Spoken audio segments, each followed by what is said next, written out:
on a Raphaël qui veut trouver un CGP. Un conseil. J'ai bien une petite idée. Vous avez une petite idée? Non. Et puis en plus, il fait un match quand même dans sa tête avec les fintech. Il se demande si ça vaut pas mieux le coup parce que moins cher.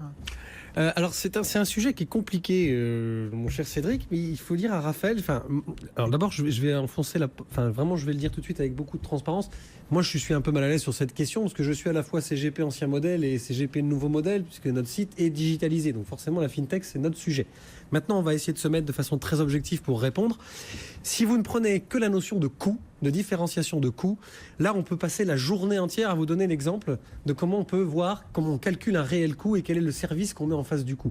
Donc, par exemple, moi, je suis convaincu qu'aujourd'hui, les fintech, puisqu'on va dire les fintech plutôt que la fintech, va plutôt servir les professionnels, que sont les banquiers, les assureurs, les conseillers en gestion de patrimoine, etc., que le particulier en lui-même. Donc finalement, c'est pas parce que vous allez avoir un produit en ligne ou vous allez avoir un robot advisor en direct que vous aurez moins cher. On rappelle juste la fintech. En gros, ce sont des logiciels qui remplacent le costume cravate de votre conseiller traditionnel, des logiciels qui permettent de réduire les frais parce que tout se fait plus vite sur de grandes masses. Alors, qui remplace ou qui accompagne, parce que c'est là où je voulais en venir, mon cher Guillaume. C'est-à-dire qu'aujourd'hui, par exemple, si je prends Net Investissement, pour être très concret, nous avons beaucoup d'utilisation. On utilise beaucoup de technologies qui sont des robots advisors pour faire des allocations financières, mais aussi des robots qui nous permettent à faire de la réglementation et à se tenir à jour d'une réglementation extrêmement regardante, etc., etc. Ces outils-là, finalement, ils améliorent notre service et finalement, comme ils sont digitalisés, ils coûtent moins cher également pour nous en termes d'entretien, ce qui nous permet de proposer à nos clients également des frais réduits. Donc, ce que j'ai envie de dire pour faire simple, un CGP ou une machine, les deux peuvent éventuellement avoir des avantages et des inconvénients. La machine pure coûtera moins cher. Donc, vous pourrez souscrire, par exemple, un contrat en ligne, puisqu'on est en train de parler de ça. Vous souscrivez un contrat en ligne qui est 90% modélisé, alloué et géré par une machine, forcément les frais de gestion vont être 30 ou 40% moins chers qu'un contrat qui est normalement suivi par un costume-cravate, comme le dit Guillaume. La question que je pose toujours, et elle s'est déjà vérifiée auprès de certains clients, si jamais vous avez une question proactive en tant qu'investisseur, vous essayez d'appeler la machine, elle ne vous répondra pas. Le costume-cravate, à partir du moment où il fait bien son travail, là il vous répondra. Est-ce que cette différence est justifiable? Donc grosso modo, la question n'est pas à la recherche d'une machine ou pas. Une machine auprès d'un costume-cravate, pour moi, semble être le modèle de demain, à partir du moment où le service correspond à vos frais. Maintenant, bien choisir votre CGP, c'est donc avant tout choisir quelqu'un ou une machine qui vous correspond et qui correspond à votre besoin. Vous êtes un ultra autonome, vous ne voulez parler à personne et vous êtes capable de faire vos propres arbitrages, gérer vos propres allocations financières.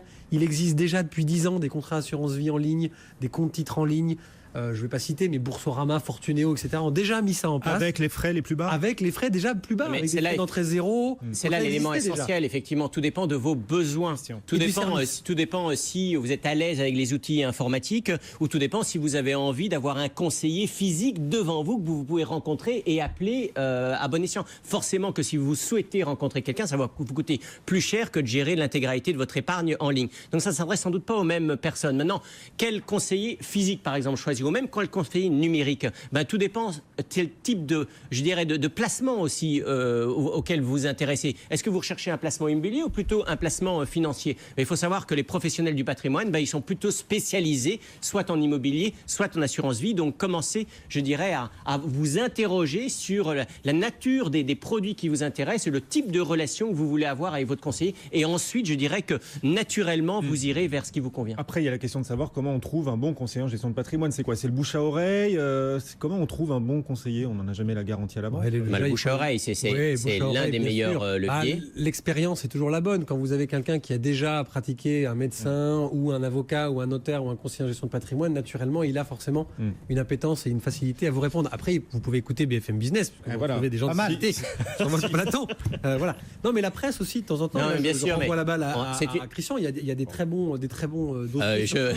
Je vous remercie, Stéphane. Mais effectivement, on traite régulièrement, la presse patrimoniale, notamment le Revenu, traite régulièrement de ce type de sujet. Comment dénicher un bon conseiller en gestion de patrimoine? C'est pas forcément facile. Donc, s'interroger sur le type de service que vous voulez. Et puis, poser des questions très précises.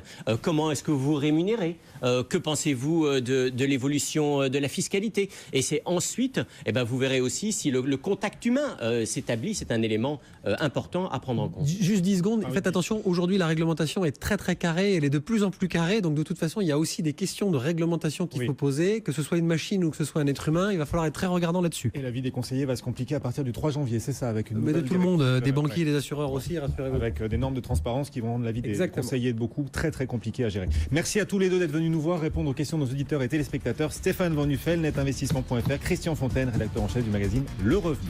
Et on est toujours sous les 5005 pour le CAC qu'on laisse en progression de 0,3%. Vous retrouverez les marchés tout à l'heure avec Grégoire Favet et Intégral Bourse. On vous donne rendez-vous dès 10h pour une nouvelle session d'Intégral Placement à demain.